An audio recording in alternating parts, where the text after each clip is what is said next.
आपको सुनकर हैरानी होगी, 1947 से आज तक कितना एफडीआई आया है आपको पता है देश के अंदर? करीब 950 बिलियन डॉलर, मतलब करीब 78 लाख करोड़ रुपया आज तक करीब 1947 से आज तक भारत में आया है। आजादी के 70 साल के बाद में टोटल मिला 75। इसमें से पिछले 90 महीने में कितना आया आपको पता है? पिछले 90 महीने में 532 बिलियन डॉलर आया। मतलब आजादी से आज तक में आता है 950 बिलियन डॉलर, और उसका आधा से ज्यादा 532 बिलियन डॉलर जो है वो मात्र पिछले 90 महीने में आया है। यह कमाल हुआ है 2015 के बाद, जो नरेंद्र मोदी ने टीम बनाई उसने ये करके दिखाया बॉस इंडिया में। और सिर्फ इतना ही नहीं, ये विदेशी निवेश भी दुनिया में सिर्फ 2, 4, 10 देशों से नहीं आया। आप सुनकर हैरान रह जाएंगे कि 162 देशों ने निवेश किया। मतलब ये नहीं कि किसी 1-2 अमीर देश ने लगा दिया इसलिए पैसा इतना आ गया होगा। भैया इंडिया में दुनिया भरोसा कर रही है, 162 देश इंडिया में निवेश कर रहे हैं, तब जाकर ये रिकॉर्ड कमाई आई है पिछले 90 महीनों में। एक बात आपको और बताता हूं, ये जो विदेशी निवेश आया है ये किसी 1-2 सेक्टर में भी नहीं लगा, 1-2 जगह पर भी नहीं लगा। भारत में हर सेक्टर में ग्रोथ हो रही है, हर जगह पर विदेशी निवेश हो रहा है। आप सेक्टर वाइज देखिएगा, 57 सेक्टर में पैसा लगा हुआ है, एफडीआई आया हुआ है। दुनिया में इतने सेक्टर में कहीं एफडीआई नहीं आया बॉस। और यही वजह है कि पिछले 8 सालों में एफडीआई दोगुनी हो गई है। 2014-15 में एक साल में करीब 45 बिलियन डॉलर विदेशी निवेश आया। 2021-22 में कोरोना के संकट काल के बीच रिकॉर्ड करीब 85 बिलियन डॉलर निवेश आ गया भारत में। यह भारत में एक साल में आने वाला सबसे ज्यादा एफडीआई है, फॉरेन डायरेक्ट इन्वेस्टमेंट। और यह 1-2 राज्य में नहीं आ रहा भाई, 31 राज्य प्लस केंद्र शासित प्रदेश, यूनियन टेरिटरीज, इतने जगह आया है विदेशी निवेश। मतलब ये नहीं कि एक जगह रोक के बैठ गए, कुछ 4 राज्यों में अपनी सरकार है वहां फायदा हो गया। भाई पूरे देश की बात हो रही है। 31 राज्य में निवेश, 57 सेक्टर में निवेश, 532 बिलियन डॉलर 90 महीने के अंदर। कमाल की सक्सेस स्टोरी है बॉस। कोई अपनी करोड़ों की नौकरी सिर्फ मोदी को चमकाने के लिए नहीं छोड़ता बॉस। आप बोलिए मैं नरेंद्र मोदी के लिए अपने करोड़ों की नौकरी छोड़ता हूं, बीवी धक्का मार के बेड से गिरा देगी कि घर कैसे चलेगा बॉस। कोई नहीं छोड़ता, बीवी बच्चे सबको प्यारे होते हैं, लेकिन उनसे भी प्यारा देश होता है। इन लोगों ने करोड़ों की नौकरी इसलिए छोड़ी क्योंकि इन्हें भारत को चमकाना था। और यहां पर कुछ नेता ऐसे हैं जो मोदी विरोध के चक्कर में उन चीजों पर भी सवाल उठाने लगते हैं जिन चीजों पर पूरे देश को गर्व होना चाहिए। जैसे कोरोना के टाइम में आपको याद है कुछ नेताओं ने कह दिया था कि मोदी की वैक्सीन नहीं लगवाएं। बॉस यहां लोग नौकरी छोड़ छोड़ के देश चमकाने घूम रहे हैं और तुम लोगों को अपनी पॉलिटिक्स से ऊपर नहीं निकलना।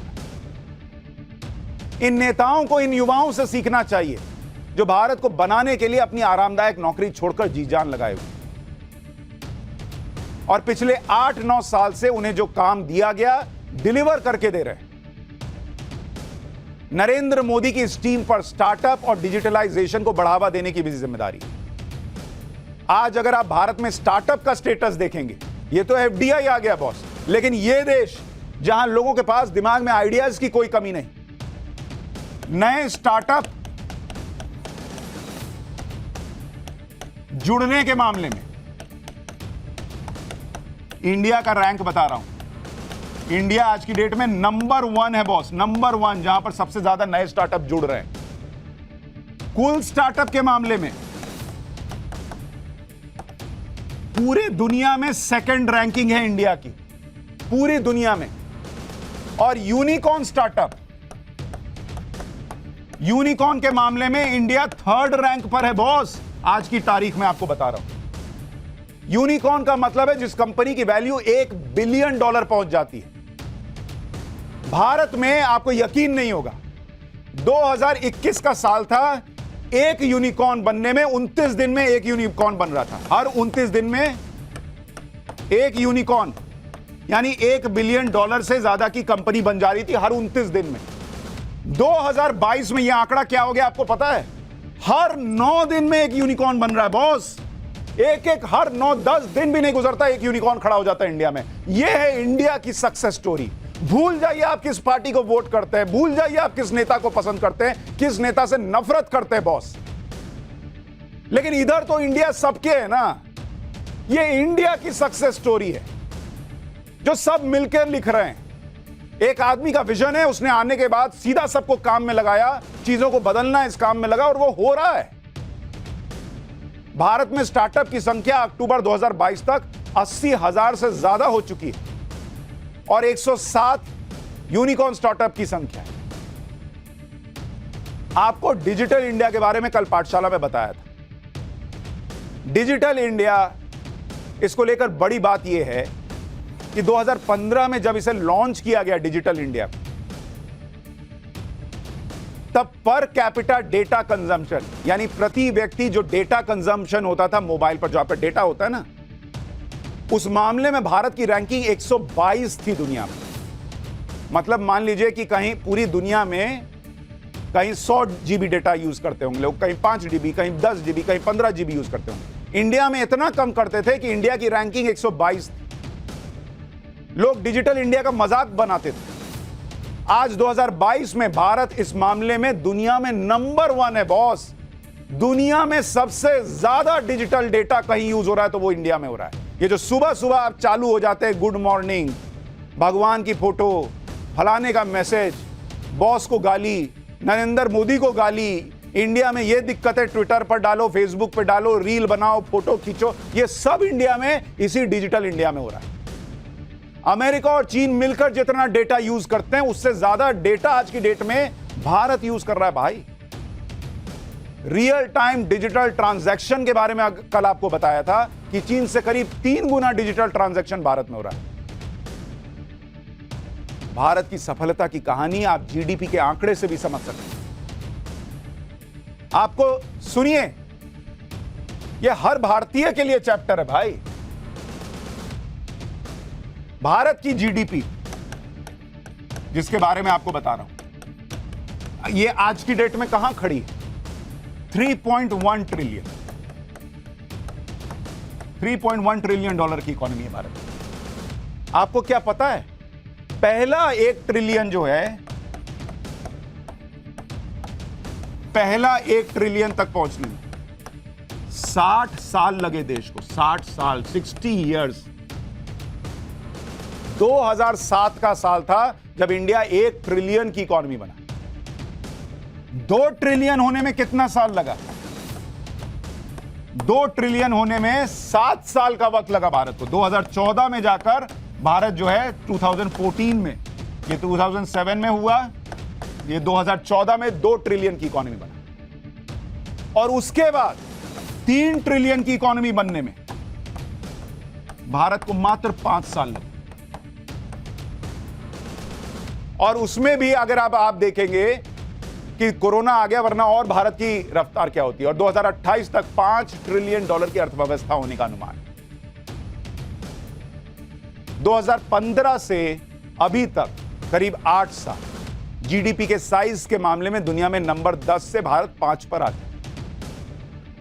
जिन 5 देशों को हमने पीछे छोड़ा वो देश भी कौन है? 2014 में भारत दुनिया की 10वीं बड़ी इकोनॉमी था। आज भारत दुनिया की 5वीं सबसे बड़ी इकोनॉमी। और हम किनको पीछे छोड़कर आए? कोई लल्लू पंजू को छोड़ के नहीं आए। रूस को पीछे छोड़ा है भाई, इटली को पीछे छोड़ा है, ब्राजील को छोड़ा है, फ्रांस को छोड़ा है, ब्रिटेन को पीछे छोड़ा है, तब जाकर हम 5वें नंबर पर आए। ये सब चीता थे।